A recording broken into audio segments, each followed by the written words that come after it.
View ಇವತ್ತೇನಿದೆಲ್ಲ MS Word ಒಳಗಡೆ ಇದು view tab ಇದೆಯಲ್ಲ, ವ್ಯೂ ಟ್ಯಾಬ್ ಬಗ್ಗೆ ಇನ್ ಡೀಟೇಲ್ಸ್ ಆಗಿ ಕಂಪ್ಲೀಟ್ ಪ್ರಾಕ್ಟೀಸ್ ಮಾಡೋಣ. ಫಸ್ಟ್ ಒನ್ ಏನಿದೆಲ್ಲ, ಇಲ್ಲಿ ಇದೆ ಡಾಕ್ಯುಮೆಂಟ್ ವ್ಯೂಸ್ ಅಂತ ಹೇಳಿದೆ. ಇಲ್ಲಿ ಟೋಟಲ್ 5 ಟೈಪ್ ವ್ಯೂಸ್ ಇದೆ. ನಮಗೂ ಫಸ್ಟ್ ವ್ಯೂ ಏನಿದೆಲ್ಲ ಪ್ರಿಂಟ್ ಲೇಔಟ್ ಅನ್ನುವಂತ ವ್ಯೂ ಇದೆ. ಇಲ್ಲಿ ಶಾಂಪಲ್ ಟೆಸ್ಟ್ ಅನ್ನ ತಗೊಂತ ನಾನು ಈ ಟೈಪ್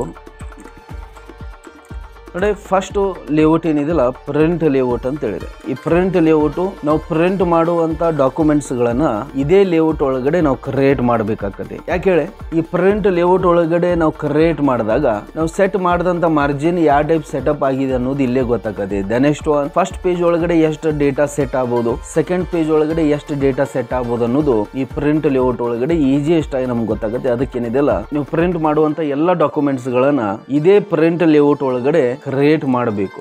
ನೆಕ್ಸ್ಟ್ ವ್ಯೂ ಏನಿದೆಲ್ಲ ಫುಲ್ ಸ್ಕ್ರೀನ್ ರೀಡಿಂಗ್ ಅನ್ನುವಂತ ವ್ಯೂ ಇದೆ. ಈ ವ್ಯೂ ಒಳಗಡೆ ಏನಾಗದೆ, ನಾವು ಡಾಕ್ಯುಮೆಂಟ್ ಗಳನ್ನ ರೀಡ್ ಮಾಡಬೇಕಾಗಿತ್ತು ಅಂದಾಗ ಈ ಫುಲ್ ಸ್ಕ್ರೀನ್ ರೀಡಿಂಗ್ ಅನ್ನುವಂತ ಈ ಒಂದು ವ್ಯೂ ಒಳಗಡೆ ರೀಡ್ ಮಾಡೋದು ಬೆಸ್ಟ್.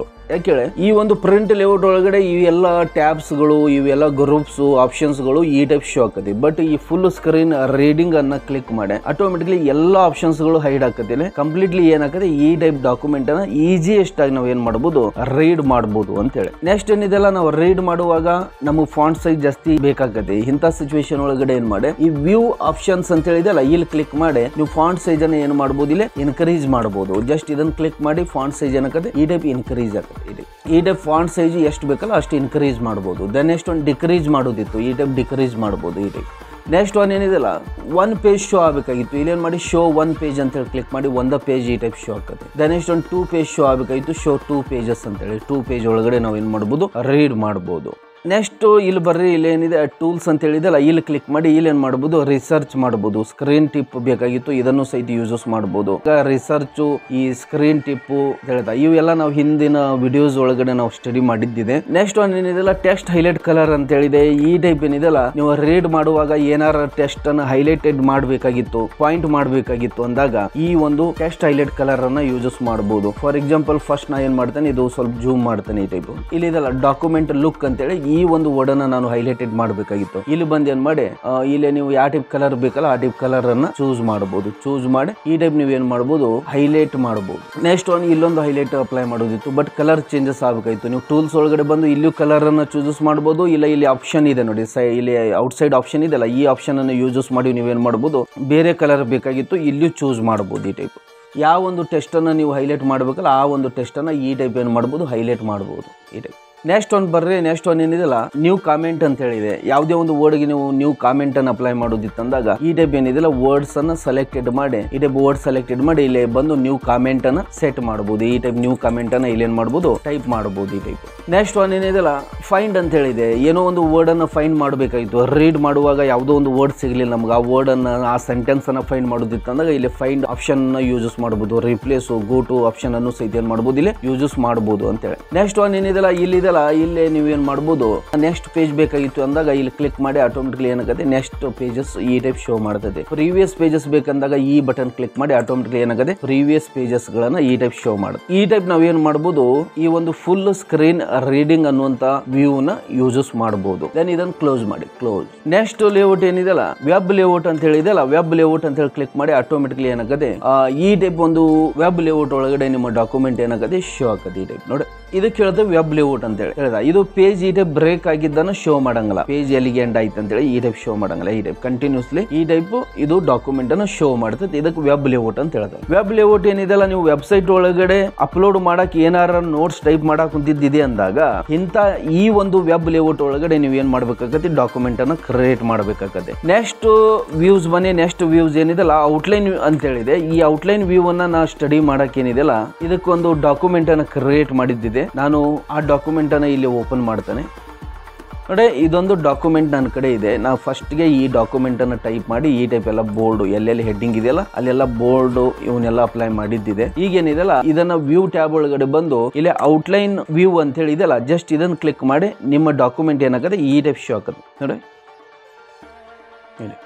ಇಲ್ಲಿ ಒಂದು ಮ್ಯಾಜಿಕ್ ಏನಿದೆ ಗೊತ್ತಾ, ಇಲ್ಲಿದೆ ನೋಡಿ, ಇಲ್ಲಿ ಬಾಡಿ ಟೆಸ್ಟ್ ಅಂತ ಹೇಳಿದೆ. ಇದಷ್ಟು ಏನಾಗಿದೆ ಈಗ ಬಾಡಿ ಟೆಸ್ಟ್ ಆಗಿ ಸೆಟಪ್ ಆಗಿದೆ. ಇಲ್ಲಿ ನಾವು ಏನ್ ಮಾಡಬಹುದು, ಟೆಸ್ಟ್ ಗೆ ಲೆವೆಲ್ಸ್ ಗಳನ್ನು ಕೊಡಬಹುದು. ಫಾರ್ ಎಕ್ಸಾಂಪಲ್ ಮೇನ್ ಹೆಡ್ಡಿಂಗ್ ಇದ್ದಿದ್ದಕ್ಕೆ ಲೆವೆಲ್ 1 ಅಂತ ಕೊಡಬಹುದು. ಆ ಹೆಡ್ಡಿಂಗ್ ಒಳಗಡೆ ಸಬ್ ಬಂದಾಗ ಲೆವೆಲ್ 2 ಅಂತ ಹೇಳಿ ಕೊಡಬಹುದು. ಅದರ ಒಳಗಡೆ ಮತ್ತೆ ಸಬ್ ಬಂದಾಗ ಮತ್ತೆ ಲೆವೆಲ್ 3 ಅಂತ ಹೇಳಿ ಈ ಟೈಪ್ ನಾವು ಟೆಸ್ಟ್ ಏನ್ ಮಾಡಬಹುದು, ಟೋಟಲ್ 9 ಲೆವೆಲ್ಸ್ ಗಳನ್ನ ಲೆವೆಲ್ 9 ತನ ಏನ್ ಮಾಡಬಹುದು ಸೆಟಪ್ ಮಾಡಬಹುದು. ಈ ಫಾರ್ ಎಕ್ಸಾಂಪಲ್ ನಾ ಸೆಟ್ ಮಾಡ್ತೇನೆ ನೋಡಿ. ಫಸ್ಟ್ ಒನ್ ಈ ಇನ್ಪುಟ್ ಅನ್ನ ಕ್ಲಿಕ್ ಮಾಡಿ ಇದಕ್ಕೆ ಏನ್ ಲೆವೆಲ್ 1 ಟೆಸ್ಟ್ ಇದು ಅಂತ ಹೇಳ್ಕೊಡ್ತಾನೆ. ಲೆವೆಲ್ 1 ನೋಡಿ, ಇದು ಲೆವೆಲ್ 1 ಟೆಸ್ಟ್ ಒಳಗಡೆ ಕನ್ವರ್ಟ್ ಆಯ್ತು. ನೆಕ್ಸ್ಟ್ ಇದು ಬಾಡಿ ಟೆಸ್ಟ್ ಇದು. ದೆನ್ ಈ ಇನ್ಪುಟ್ ಗೆ ಇದು ಎಕ್ಸಾಂಪಲ್ ಹೇಳ್ತಾ, ಇದಕ್ಕೆ ಇನ್ಪುಟ್ ಗೆ ಇದು ಎಕ್ಸಾಂಪಲ್ ಅಂದಾಗ ಇನ್ಪುಟ್ ಜೊತೆ ಇದೇನಾಯ್ತು ಸಬ್ ಆಯ್ತು. ಈ ಕೀಬೋರ್ಡ್ ಅನ್ನ ಕ್ಲಿಕ್ ಮಾಡಿ ಇದಕ್ಕೆ ಏನ್ ಮಾಡಿದ ಲೆವೆಲ್ 2 ಅಂತ ಹೇಳಿ ಸೆಟ್ ಮಾಡಿದ. ಈ ಲೆವೆಲ್ 2 ಒಳಗಡೆ ಏನು ಇದು ಸಬ್, ಈ ಕೀಬೋರ್ಡ್ ಒಳಗಡೆ ಇದು ಸಬ್, ಇದಕ್ಕೆ ಏನ್ ಮಾಡ್ತಾನೆ ಲೆವೆಲ್ 3 ಅಂತ ಹೇಳಿ ಕ್ಲಿಕ್ ಮಾಡ್ತಾನೆ. ಇದೆ ನೆಕ್ಸ್ಟ್ ಒನ್ ಮೌಸ್ ಅಂತ ಹೇಳಿದೆ. ಮೌಸ್ ನೋಡಿ, ಈ ಇನ್ಪುಟ್ ಗೆ ಎಕ್ಸಾಂಪಲ್ಸ್ ಕೀಬೋರ್ಡ್ ದೆನ್ ಮೌಸ್ ಅಲ್ಲ, ಮೌಸ್ ಕೀಬೋರ್ಡ್ ನಾವು ಸೆಕೆಂಡ್ ಲೆವೆಲ್ ಕೊಟ್ಟೇವೆ ಅಂದಾಗ ಮೌಸ್ ಅನ್ನು ನಾ ಏನ್ ಮಾಡ್ತೇನೆ ಇಲ್ಲಿ ಲೆವೆಲ್ 2 ಅಂತ ಹೇಳಿ ಸೆಟ್ ಮಾಡ್ತೇನೆ. ನೋಡಿ ಕೀಬೋರ್ಡ್ ಮೌಸ್ ಏನಾಯ್ತು ಸೆಕೆಂಡ್ ಲೆವೆಲ್ ಒಳಗಡೆ ಸೆಟ್ ಆಯ್ತು. ಇದ ಸೇಮ್ ಏನಿದೆಲ್ಲ ಇದು ಸಬ್, ಮೌಸ್ ಒಳಗಡೆ ಇದು ಸಬ್ ಅಂದಾಗ ಇದು ಲೆವೆಲ್ 2 ಇದೆ ಮೀನ್ಸ್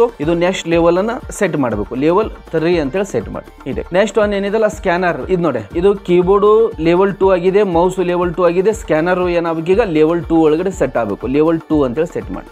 ಈ ಟೈಪ್ ನೀವು ಲೆವೆಲ್ಸ್ ಗಳನ್ನ ಸೆಟ್ ಮಾಡಬಹುದು. ಈ ಲೆವೆಲ್ಸ್ ಗಳನ್ನ ಇಲ್ಲೇ ಬಂದು ಸೆಟ್ ಮಾಡ್ಬೇಕಂತೇನಿಲ್ಲ. ಇಲ್ಲಿ ಇದೆಲ್ಲ ಇದು ಪ್ರಮೋಟ್ ಅಂತ ಹೇಳಿ ಆಪ್ಷನ್ ಇದೆ, ಇಲ್ಲೊಂದು ಡಿಮೋಟ್ ಅಂತ ಹೇಳಿ ಒಂದು ಆಪ್ಷನ್ ಸಿಗ್ತದೆ. ಇದನ್ನು ಯೂಸ್ ಮಾಡಿ ನೀವು ಲೆವೆಲ್ಸ್ ಗಳನ್ನ ಸೆಟ್ ಮಾಡಬಹುದು. ಫಾರ್ ಎಕ್ಸಾಂಪಲ್ ನೆಕ್ಸ್ಟ್ ಒನ್ ಏನಿದೆಲ್ಲ CPU, ಇದು ಲೆವೆಲ್ 1 ಟೆಸ್ಟ್ ಆಗಬೇಕಾಯ್ತು, ಲೆವೆಲ್ 1 ಆಗಬೇಕಾಗಿತ್ತು ಅಂದಾಗ ಇದನ್ನ ಕ್ಲಿಕ್ ಮಾಡಿ ಆಟೋಮೆಟಿಕ್ಲಿ ಏನಾಗುತ್ತೆ ಹೆಡ್ಡಿಂಗ್ 1 ಗೆ ಕನ್ವರ್ಟ್ ಆಗುತ್ತೆ. ನೆಕ್ಸ್ಟ್ ಒನ್ ಏನಿದೆ ಇದು ಸಬ್ ಅಲ್ಲ, ಸಬ್ ಅಂದಾಗ ಇದಕ್ಕೆ ಏನ್ ಮಾಡಿ ಡಿಮೋಟ್ ಮಾಡಿ. ಡಿಮೋಟ್ ಅಂದಾಗ ಲೆವೆಲ್ 2 ಸೆಟ್ ಆಗಬೇಕು, ಲೆವೆಲ್ 2 ಸೆಟ್ ಆಯ್ತು ನೋಡಿ, ಇಲ್ಲಿ ಲೆವೆಲ್ 2 ಅಂತ ಹೇಳ್ಬೋದು. ನೆಕ್ಸ್ಟ್ ಒನ್ ಇದು ಔಟ್ಪುಟ್ ಲೆವೆಲ್ 1 ಆಗಬೇಕಾಯ್ತು, ಲೆವೆಲ್ 1 ಆಗಬೇಕಾಗಿತ್ತು ಅಂದಾಗ ಇದನ್ನು ಕ್ಲಿಕ್ ಮಾಡಿ ಇಲ್ಲ ಇದನ್ನು ಕ್ಲಿಕ್ ಮಾಡಿ ಆಟೋಮೆಟಿಕ್ಲಿ ಲೆವೆಲ್ 1 ಸೆಟ್ ಆಗುತ್ತೆ. ಇದು ಲೆವೆಲ್ 1 ಕನ್ವರ್ಟ್ ಮಾಡದೆ ಆಟೋಮೆಟಿಕ್ಲಿ ಇದು ಬಾಡಿ ಟೆಸ್ಟ್ ಕನ್ವರ್ಟ್ ಮಾಡದ. ಇದು ಆ ಟೈಪ್ ಅಲ್ಲ, ಈ ಬಟನ್ ಏನಿದೆಲ್ಲ ಒಂದೊಂದು ಲೆವೆಲ್ ಅನ್ನು ಚೇಂಜಸ್ ಮಾಡ್ತಾವ. ಈಗ ಇದು ಔಟ್ಪುಟ್ ಗೆ ಏನಿದೆಲ್ಲ ಇದು ಕಂಪ್ಯೂಟರ್ ಹಾರ್ಡ್ವೇರ್ ಅಂತ ಹೇಳ್ಕೊಂಡು ಇದೇನಾಗಬೇಕು ಈಗ ನಮ್ಗೆ ಲೆವೆಲ್ 1 ಆಗಬೇಕಾಯ್ತು. ಇದನ್ನು ಕ್ಲಿಕ್ ಮಾಡಿ, ಯಾಕೆ ಬಾಡಿ ಟೆಸ್ಟ್ ಇದೆಯಲ್ಲ, ಬಾಡಿ ಟೆಸ್ಟ್ ಇದ್ದಾಗ ಇದನ್ನು ಕ್ಲಿಕ್ ಮಾಡಿ ಆಟೋಮೆಟಿಕ್ಲಿ ಏನಾಗುತ್ತೆ ಲೆವೆಲ್ 1 ಒಳಗಡೆ ಕನ್ವರ್ಟ್ ಆಯ್ತು. ಇಲ್ಲ ಇದನ್ನು ಕ್ಲಿಕ್ ಮಾಡಬಹುದು. ನೆಕ್ಸ್ಟ್ ಈ ಹಾರ್ಡ್ವೇರ್ ಒಳಗಡೆ ಇದು ಸಬ್, ಅದಕ್ಕೆ ಏನ್ ಮಾಡ್ತಾನೆ ನಾನು ಸಬ್ ಅಂದಾಗ ಡಿಮೋಟ್ ಮಾಡ್ತಾನೆ. ನೆಕ್ಸ್ಟ್ ಒನ್ ಇದು ಸಬ್, ಈ ಒಂದು ಮೆಮೊರಿ ಒಳಗಡೆ ಇದು ಸಬ್ ಅಂದಾಗ ಮತ್ತೆ ಇದನ್ನ ಡಿಮೋಟ್ ಮಾಡಿ. ನೆಕ್ಸ್ಟ್ ಒನ್ ಇದನ್ನ ಡಿಮೋಟ್ ಮಾಡಿ. ಸಾರಿ ಇಲ್ಲೇನಾಯ್ತು ಲೆವೆಲ್ 4 ಬಂತಲ್ಲ, ಆಕ್ಚುಲಿ ಇದು ಲೆವೆಲ್ 3 ಒಳಗಡೆ ಸೆಟ್ ಆಗ ನೋಡಿ. ನಾವೇನ್ ಮಾಡೇವಿ ಡಿಮೋಟ್ ಮಾಡೇವಲ್ಲ, ಇದನ್ನ ಪ್ರಮೋಟ್ ಮಾಡಬೇಕಾಯ್ತು. ಇದನ್ನ ಕ್ಲಿಕ್ ಮಾಡಿ ಈಗ ಏನಾಗದೆ ಲೆವೆಲ್ 3 ಒಳಗಡೆ ಸೆಟ್ ಆಯ್ತು ನೋಡಿ. ಇದು ಈ ಟೈಪ್ ಏನ್ ಮಾಡಬೇಕು ನೀವು ಹೆಡ್ಡಿಂಗ್ ಅನ್ನ ಸಬ್ ಹೆಡ್ಡಿಂಗ್ ಅನ್ನ ಈ ಟೈಪ್ ಲೆವೆಲ್ಸ್ ಗಳನ್ನ ಸೆಟ್ ಮಾಡ್ಕೊಂತ ಹೋಗ್ಬೋದು. ಫಾರ್ ಎಕ್ಸಾಂಪಲ್ ಇದು ಲೆವೆಲ್ 2 ಆಗಬೇಕು, ಇದನ್ನ ಕ್ಲಿಕ್ ಮಾಡಿ ಇದು ಸಬ್ ಬಂದಾಗ ಏನ್ ಮಾಡಿ ಲೆವೆಲ್ 3 ಸೆಟ್ ಮಾಡಿ. ಇದು ನೋಡಿ ಕಂಪ್ಯೂಟರ್ ಸಾಫ್ಟ್ವೇರ್ ಅಂತ ಹೇಳಿ ಬಂದು, ಕಂಪ್ಯೂಟರ್ ಸಾಫ್ಟ್ವೇರ್ ಏನಾಗಬೇಕು ನಮ್ಗೀಗ ಲೆವೆಲ್ 1 ಟೆಸ್ಟ್ ಆಗಬೇಕಿದು. ಅವಾಗ ಏನ್ ಮಾಡಿ ಲೆವೆಲ್ 1 ಅಂತ ಹೇಳಿ. ಮತ್ತೆ ಈ ಸಾಫ್ಟ್ವೇರ್ ಒಳಗಡೆ ಏನಿದೆಲ್ಲ ಇವು 2 ಸಬ್ ಇದೆ, ಇವಕ್ಕೆ ಏನ್ ಮಾಡಿ ಲೆವೆಲ್ 2 ಟೆಸ್ಟ್ ಅನ್ನು ಸೆಟ್ ಮಾಡಿ. ಈ ಟೈಪ್ ನಾವು ಏನ್ ಮಾಡಬಹುದು ಔಟ್ಲೈನ್ ವ್ಯೂ ಒಳಗಡೆ ಟೆಸ್ಟ್ ಗೆ ಲೆವೆಲ್ಸ್ ಗಳನ್ನ ಈ ಟೈಪ್ ಸೆಟ್ ಮಾಡಬಹುದು. ಈ ಟೈಪ್ ಲೆವೆಲ್ಸ್ ಗಳನ್ನ ಏನು ಸೆಟ್ ಮಾಡಿದ್ವಿ, ಅಡ್ವಾಂಟೇಜ್ ಏನ್ ಗೊತ್ತಾ, ಇವನ್ನೆಲ್ಲ ಏನ್ ಮಾಡಬಹುದು ಈಗ ಪ್ಲಸ್ ಇದೆಯಲ್ಲ, ಪ್ಲಸ್ ಇದ್ದಲ್ಲೇ ಡಬಲ್ ಕ್ಲಿಕ್ ಮಾಡಿ ಏನ್ ಮಾಡಬಹುದು ಈ ಎಲ್ಲಾ ಟೆಸ್ಟ್ ಅನ್ನ ಹೈಡ್ ಮಾಡಬಹುದು. ಈ ಟೈಪ್ ನೋಡಿ ಇನ್ಪುಟ್ ಗೆ ಸಂಬಂಧಪಟ್ಟಂತ ಎಲ್ಲಾ ಟೆಸ್ಟ್ ಏನಾಯ್ತು ಕೊಲ್ಯಾಪ್ಸ್ ಆಯ್ತು. ನೆಕ್ಸ್ಟ್ ಒನ್ ಇದನ್ನ ಡಬಲ್ ಕ್ಲಿಕ್ ಮಾಡಿ CPU ಸಂಬಂಧಪಟ್ಟಂತ ಎಲ್ಲಾ ಟೆಸ್ಟ್ ಕೊಲ್ಯಾಪ್ಸ್ ಆಯ್ತು. ನೆಕ್ಸ್ಟ್ ಒನ್ ಇದಕ್ಕೆ ಔಟ್ಪುಟ್ ಗೆ ಸಂಬಂಧಪಟ್ಟಂತ ಎಲ್ಲಾ ಟೆಸ್ಟ್ ಏನಾಗಿದೆ ಕೊಲ್ಯಾಪ್ಸ್ ಆಗಿದೆ. ನೋಡಿ ಅಷ್ಟು ದೊಡ್ಡದಿದ್ದಂತ ಡಾಕ್ಯುಮೆಂಟ್ ಏನಾಯ್ತು ಇಷ್ಟು ಶಾರ್ಟ್ ಒಳಗಡೆ ಲಿಸ್ಟ್ ಆಯ್ತು. ಈಗ ಇದನ್ನ ಹೆಂಗ್ ಯೂಸಸ್ ಮಾಡೋದು, ಇಲ್ಲೇ ನೀವು ಫಾರ್ ಎಕ್ಸಾಂಪಲ್ ಇನ್ಪುಟ್ ಬಗ್ಗೆ ಸ್ಟಡಿ ಮಾಡಬೇಕಾಗಿತ್ತು, ಇನ್ಪುಟ್ ನೋಟ್ಸ್ ಅಷ್ಟ ನೋಡಬೇಕಾಗಿತ್ತು. ಇಲ್ಲಿ ಜಸ್ಟ್ ಡಬಲ್ ಕ್ಲಿಕ್ ಮಾಡಿ ಇನ್ಪುಟ್ ಗೆ ಸಂಬಂಧಪಟ್ಟಂತ ನೋಟ್ಸ್ ಏನಾಗುತ್ತೆ ಈ ಟೈಪ್ ಡಿಸ್ಪ್ಲೇ ಆಗುತ್ತೆ. ಬಟ್ ಇಲ್ಲಿ ಆಲ್ ಲೆವೆಲ್ ಟೆಸ್ಟ್ ಏನಾಯ್ತು ಇನ್ಪುಟ್ ಒಳಗಡೆ ಇದ್ದಂತ ಆಲ್ ಲೆವೆಲ್ ಟೆಸ್ಟ್ ಶೋ ಆಯ್ತು. ಈ ಟೈಪ್ ಆಗೋದು ಬೇಡಾಗಿತ್ತು ಅಂದಾಗ ಇಲ್ಲಿ ಇದೆಲ್ಲ ಪ್ಲಸ್ ಮೈನಸ್ ಅಂತ ಹೇಳಿ ಸಿಂಬಲ್ ಇದೆಲ್ಲ, ಇದನ್ನ ಇದು ಪ್ಲಸ್ ಮಾಡಿ ಆಟೋಮೆಟಿಕ್ಲಿ ಎಕ್ಸ್ಪಾಂಡ್ ಆಗುತ್ತೆ. ನೋಡಿ ಇನ್ಪುಟ್ ಒಳಗಡೆ ಓನ್ಲಿ ಏನ್ ಶೋ ಆಯ್ತು ಕೀಬೋರ್ಡ್ ಮೌಸ್ ಸ್ಕ್ಯಾನರ್ ಅಂತ ಹೇಳಿ ಶೋ ಆಯ್ತು. ಕೀಬೋರ್ಡ್ ಒಳಗಡೆ ನೀವು ಸಬ್ ನೋಡಬೇಕಾಗಿತ್ತು ಅಂದಾಗ ಮತ್ತೆ ಏನ್ ಮಾಡಿ ಎಕ್ಸ್ಪಾಂಡ್ ಅಂತ ಹೇಳಿ ಕ್ಲಿಕ್ ಮಾಡಿ, ಎಕ್ಸ್ಪಾಂಡ್ ಓನ್ಲಿ ಕೀಬೋರ್ಡ್ ಒಳಗಡೆ ಸಬ್, ಇದೊಳಗಡೆ ಸಬ್ ನೋಡಬೇಕಾಗಿತ್ತು ಅಂದಾಗ ಎಕ್ಸ್ಪಾಂಡ್ ಹೇಳಿದ. ಮತ್ತೆ ಇದು ಕೊಲ್ಯಾಪ್ಸ್ ಆಗಬೇಕು, ಮತ್ತೆ ಇದು ಹೈಡ್ ಆಗಬೇಕು, ಇದನ್ನ ಮೈನಸ್ ಮಾಡಿ ಇಲ್ಲಿ ಕ್ಲಿಕ್ ಮಾಡಿ ಇದನ್ನ ಮೈನಸ್. ಮತ್ತೆ ವಾಪಸ್ ಮೌಸ್ ಸಂಬಂಧಪಟ್ಟಂತ ನೋಟ್ಸ್ ನೋಡ್ಬೇಕಾಯ್ತು, ನೀವು ಇಲ್ಲೇ ಪ್ಲಸ್ ಮಾಡಿ ಈ ಟೈಪ್ ಓಪನ್ ಮಾಡಬಹುದು, ಒಂದು ಇಲ್ಲ ಇದನ್ನ ಕ್ಲಿಕ್ ಮಾಡಬಹುದು ಎಕ್ಸ್ಪಾಂಡ್ ಅಂತ ಹೇಳಿ ಕ್ಲಿಕ್ ಮಾಡಿ ಇದು ಓಪನ್ ಆಯ್ತು ಹೆಡ್ಡಿಂಗ್. ಮತ್ತೆ ಇದೊಳಗಡೆ ಸಬ್ ನೋಡಬೇಕಾಗಿತ್ತು ಅಂದಾಗ ಮತ್ತೆ ಇದನ್ನ ಪ್ಲಸ್ ಮಾಡಿ. ಈ ಟೈಪ್ ನಾವು ಏನ್ ಮಾಡಬಹುದು ಈ ಪ್ಲಸ್ ಮೈನಸ್ ಅನ್ನ ಯೂಸಸ್ ಮಾಡಿ ಈ ಟೈಪ್ ನಮ್ಗೆ ಯಾವ ನೋಟ್ಸ್ ಬೇಕಲ್ಲ ಆ ನೋಟ್ಸ್ ಅಷ್ಟ ನಾವು ಏನ್ ಮಾಡಬಹುದು ಇಲ್ಲಿ ಎಕ್ಸ್ಪಾಂಡ್ ಮಾಡಬಹುದು, ಮತ್ತೆ ಬೇಕಾಗಿತ್ತು ಕೊಲ್ಯಾಪ್ಸ್ ಮಾಡಬಹುದು ಹೇಳ್ತಲ್ಲ. ಮತ್ತೆ ಇದು ಕೊಲ್ಯಾಪ್ಸ್ ಆಗಬೇಕು, ಇಲ್ಲಿ ಕ್ಲಿಕ್ ಮಾಡಿ ಇದು ಮೈನಸ್ ಕ್ಲಿಕ್. ಮತ್ತೆ ಈಗ ನೆಕ್ಸ್ಟ್ ಔಟ್ಪುಟ್ ಅನ್ನು ಚೆಕ್ ಮಾಡಬೇಕಾಗಿತ್ತು, ಜಸ್ಟ್ ಔಟ್ಪುಟ್ ಮೇಲೆ ಕ್ಲಿಕ್ ಮಾಡಿ ಇಲ್ಲಿ ಪ್ಲಸ್ ಅಂತ ಹೇಳಿ ಪ್ಲಸ್ ಔಟ್ಪುಟ್ ಗೆ ಸಂಬಂಧಪಟ್ಟಂತ ನೋಟ್ಸ್ ಇಲ್ಲಿ ಎಕ್ಸ್ಪಾಂಡ್ ಆಯ್ತು, ಮತ್ತಿಲ್ಲಿ ಕೊಲ್ಯಾಪ್ಸ್ ಅಂತೇಳಿ. ನೆಕ್ಸ್ಟ್ ಒನ್ ಏನಿದೆಲ್ಲ ಕಂಪ್ಯೂಟರ್ ಹಾರ್ಡ್ವೇರ್ ಚೆಕ್ ಮಾಡಬೇಕಾಯ್ತು. ನೆಕ್ಸ್ಟ್ ಒನ್ ಏನಿದೆಲ್ಲ ಇದನ್ನ ಕ್ಲಿಕ್ ಮಾಡಿ ಇಲ್ಲಿ ಪ್ಲಸ್ ಅಂತೇಳಿ ಇದಕ್ಕೆ ಸಂಬಂಧಪಟ್ಟಂತ ಸಬ್ ಏನಾಗದೆ ಇಲ್ಲಿ ಓಪನ್ ಆಗದೆ ಇದೆ. ನೋಡಿ ಎಷ್ಟು ಈಸಿಯಾಗಿ ನಾವು ಸ್ಟಡಿ ಮಾಡಬಹುದು, ಎಷ್ಟು ಈಸಿಯಾಗಿ ನಾವು ತಿಳ್ಕೋಬಹುದು. ನೆಕ್ಸ್ಟ್ ಇದೊಳಗಡೆ ಸಬ್ ನೋಡ್ಬೇಕಾಗಿತ್ತಂದ ಮತ್ತೆ ಇಲ್ಲಿ ಪ್ಲಸ್ ಅಪ್ಲೈ ನೋಡಿ, ಇದೊಳಗಡೆ ಸಬ್ ಆಯ್ತು. ದೆನ್ ಇದೊಳಗಡೆ ಡೆಫಿನೇಷನ್ ನೋಡ್ಬೇಕಾಯ್ತು, ಇದನ್ನ ಕ್ಲಿಕ್ ಮಾಡಿ ಮತ್ತೆ ಪ್ಲಸ್ ಮಾಡಿ ಇದಕ್ಕೆ ಸಂಬಂಧಪಟ್ಟಂತ ಡೆಫಿನೇಷನ್ ಇಲ್ಲಿ ಓಪನ್ ಆಯ್ತು. ಮತ್ತೆ ಇದನ್ನ ಮೈನಸ್ ಮಾಡಿ ಮತ್ತೆ ಇದನ್ನ ಕ್ಲಿಕ್ ಮಾಡಿ ಮತ್ತೆ ಪ್ಲಸ್ ಮಾಡಿ ನೋಡಿ, ಮತ್ತೆ ಇದನ್ನ ಮೈನಸ್. ಇದೇನಾಯ್ತು ಪ್ರೈಮರಿ ಮೆಮರಿ ಇದಾಯ್ತು, ಇದೇನಾಯ್ತು ಇದು ಕಂಪ್ಲೀಟ್ ಆಯ್ತಾ. ನೆಕ್ಸ್ಟ್ ಇದನ್ನ ಮೈನಸ್ ಮಾಡಿ ನೆಕ್ಸ್ಟ್ ಇದನ್ನ ಕ್ಲಿಕ್ ಮಾಡಿ ಇದೊಳಗಡೆ ಸಬ್ ನೋಡ್ಬೇಕಾಗಿತ್ತಂದ ಪ್ಲಸ್ ಮಾಡಿ ಮತ್ತೆ ಇದೊಳಗಡೆ ಡೆಫಿನೇಷನ್ ನೋಡ್ಬೇಕಾಗಿತ್ತಂದ ಮತ್ತೆ ಪ್ಲಸ್ ಮಾಡಿ ಬಾಡಿ ಟೆಸ್ಟ್ ಓಪನ್ ಆಗುತ್ತೆ. ಮತ್ತೆ ಇಲ್ಲಿ ಮೈನಸ್ ಮಾಡಿ ಮತ್ತೆ ಇದನ್ನ ಕ್ಲಿಕ್ ಮಾಡಿ ಮತ್ತೆ ಇಲ್ಲಿ ಪ್ಲಸ್ ಮಾಡಿ ಮತ್ತೆ ಇದನ್ನ ಮೈನಸ್ ಮಾಡಿ.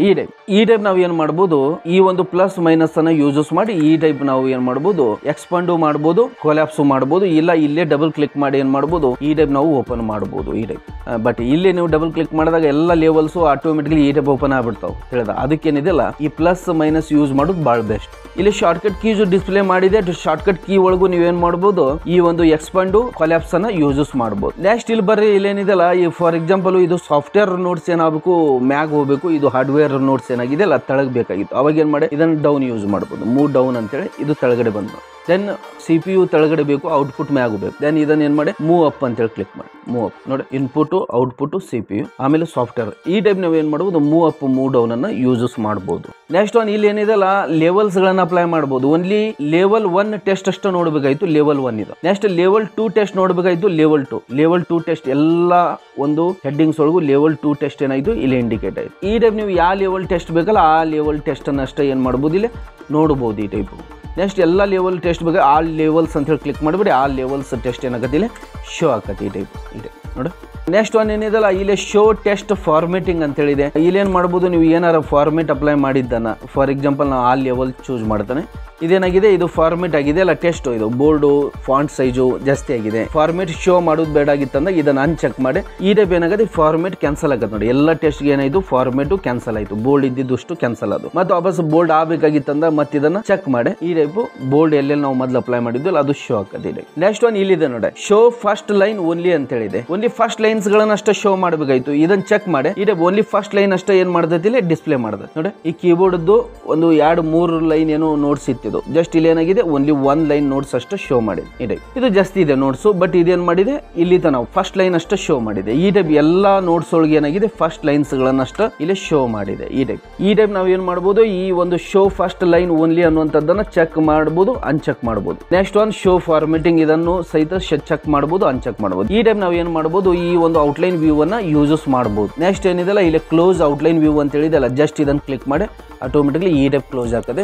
ಇನ್ನೊಂದು ಗೊತ್ತಾ ನಿಮ್ಗೂ, ಆಗಲೇ ನಾವು ನೋಟ್ಸ್ ಅನ್ನ ಇಲ್ಲಿ ಔಟ್ಲೈನ್ ವ್ಯೂ ಒಳಗಡೆ ಇದು CPU ಇಲ್ಲಿ ಇತ್ತಲ್ಲ, ಸೆಕೆಂಡ್ ಇಲ್ಲಿತ್ತು, ಇದನ್ನ ಥರ್ಡ್ ತಗೊಂಡೇವ್ ನಾವು. ಔಟ್ಪುಟ್ ತೆಳಗಡೆ ಇದ್ದಿದ್ದನ್ನ ಮ್ಯಾಕ್ ತಗೊಂಡೇವಲ್ಲ ನೋಡಿ. ಇಲ್ಲಿ ಏನಾಗಿದೆ ಇಲ್ಲೂ ಚೇಂಜ್ ಆಗಿದೆ ನೋಡಿ. ಪ್ರಿಂಟ್ ಲೇಔಟ್ ಒಳಗಡೆ ಇನ್ಪುಟ್ ಆಗಿಂದ ಆಕ್ಚುಲಿ CPU ಇತ್ತಲ್ಲ, ಬಟ್ ಆಕ್ಚುಲಿ ಔಟ್ಪುಟ್ ಬಂದಿದೆ, ಆಮೇಲೆ CPU ಬಂದಿದೆ. ಮತ್ತೆ ವಾಪಸ್ ಏನಿದೆಲ್ಲ ಇಲ್ಲಿದೆಲ್ಲ ಇದು ಕಂಪ್ಯೂಟರ್ ಸಾಫ್ಟ್ವೇರ್ ಇದು ಲಾಸ್ಟ್ ಇತ್ತಿದ್ದು, ಇದು ಹಾರ್ಡ್ವೇರ್ ಫಸ್ಟ್ ಇತ್ತು, ಇದು ಸಹಿತ ಏನಾಗಿದೆ ಇಲ್ಲಿ ಚೇಂಜಸ್ ಆಗಿದೆ. ಈ ಟೈಪ್ ನಾವು ಏನ್ ಮಾಡಬಹುದು, ಈ ಒಂದು ಔಟ್ಲೈನ್ ವ್ಯೂ ಅನ್ನ ಯೂಸಸ್ ಮಾಡಬಹುದು ಅಂತ ಹೇಳಿ ಹೇಳಿದಲ್ಲ. ನೆಕ್ಸ್ಟ್ ಒನ್ ಬರ್ರಿ, ನೆಕ್ಸ್ಟ್ ವ್ಯೂ ಏನಿದೆಲ್ಲ ಡ್ರಾಫ್ಟ್ ಅನ್ನುವಂತ ಒಂದು ವ್ಯೂ ಇದೆ. ಈ ಡ್ರಾಫ್ಟ್ ವ್ಯೂ ಎದಕ್ಕೆ ಯೂಸಸ್ ಆಗತ್ತೆ, ಫಾರ್ ಎಕ್ಸಾಂಪಲ್ ಈ ಟೈಪ್ ಒಂದು ಡ್ರಾಫ್ಟ್ ಆಗಿ ಇದು ಶೋ ಮಾಡ್ತದೆ. ಇಲ್ಲಿ ಒಂದೇನು, ಈಗ ನಿಮ್ಮ ಡಾಕ್ಯುಮೆಂಟ್ ಒಳಗಡೆ ಹೆಡ್ಡರ್ ಇತ್ತು ಅಂತ ಅನ್ಕೋರಿ, ಈಗ ಹೆಡ್ಡರ್ ಅನ್ನ ಅಪ್ಲೈ ಮಾಡ್ತಾನೆ ಯಾವುದೋ ಒಂದು. ನೆಕ್ಸ್ಟ್ ಒನ್ ಇಲ್ಲಿ ಒಂದು ಫುಟರ್ ಅನ್ನ ಅಪ್ಲೈ ಮಾಡ್ತಾನೆ. ಇವೆಲ್ಲ ಆಪ್ಷನ್ಸ್ ಗಳನ್ನ ನಾವು ಹಿಂದೆ ಸ್ಟಡಿ ಮಾಡಿದ್ದಿದೆ. ಇಲ್ಲಿ ವಾಟರ್ ಮಾರ್ಕ್ ಅನ್ನು ಸೆಟ್ ಮಾಡಿ. ನೆಕ್ಸ್ಟ್ ಒನ್ ಏನಿದೆಲ್ಲ ಪೇಜ್ ಕಲರ್ ಅನ್ನು ಚೇಂಜ್ ಮಾಡಿ ನೋಡಿ. ಈ ಟೈಪ್ ಇದೆ ನಮ್ಮ ಡಾಕ್ಯುಮೆಂಟಿಗೆ. ಇದು ಏನು ಶೋ ಆಗೋದು ಬೇಡ ನಮಗೆ, ಯಾವುದು ಹೆಡ್ಡರು ಫುಟರ್ ವಾಟರ್ ಮಾರ್ಕು ಇವು ಯಾವುದು ಶೋ ಆಗೋದು ಬೇಡ ಆಗಿತ್ತಂದಾಗ ಈ ಒಂದು ವ್ಯೂ ಅನ್ನ ಯೂಸ್ ಮಾಡಬೇಕು. ಡ್ರಾಫ್ಟ್ ಅನ್ನುವಂಥ ವ್ಯೂ ಕ್ಲಿಕ್ ಮಾಡಿಬಿಡಿ, ಆಟೋಮೆಟಿಕ್ಲಿ ಏನಾಗದೆ ಈ ಟೈಪು ನಾವು ಯಾವುದು ಹೆಡ್ಡರು ಫುಟರು ಏನು ಬೇಡ, ಓನ್ಲಿ ಸಿಂಪಲ್ ನೋಟ್ಸ್ ಬೇಕಾಗಿತ್ತು ಅಂದಾಗ ಈ ಒಂದು ಡ್ರಾಫ್ಟ್ ವ್ಯೂ ಅನ್ನ ಯೂಸ್ ಮಾಡಬಹುದು. ಫಾರ್ ಎಕ್ಸಾಂಪಲ್ ಇದು ನೋಟ್ ಪ್ಯಾಡ್ ವ್ಯೂ ಇದೆಯಲ್ಲ, ನೋಟ್ ಪ್ಯಾಡ್ ಸಿಂಪಲ್ ಟೆಸ್ಟ್ ಅಲ್ಲ ಅದು, ಆ ಟೈಪ್ ಒಂದು ಸಿಂಪಲ್ ಟೆಸ್ಟ್ ಅನ್ನು ಏನ್ ಮಾಡ್ತದೆ ಇಲ್ಲಿ ಶೋ ಮಾಡ್ತದೆ. ಈ ಟೈಪ್ ನಾವು ಏನು ಮಾಡ್ಬೋದು, ಈ ಡಾಕ್ಯುಮೆಂಟ್ ವ್ಯೂಸ್ ಅನ್ನುವಂಥ ಗ್ರೂಪ್ ಒಳಗಡೆ ಈ 5 ವ್ಯೂನು ಈ ಟೈಪ್ ಯೂಸಸ್ ಮಾಡ್ಬೋದು ಅಂತೇಳಿ. That's all. ಓಕೆ.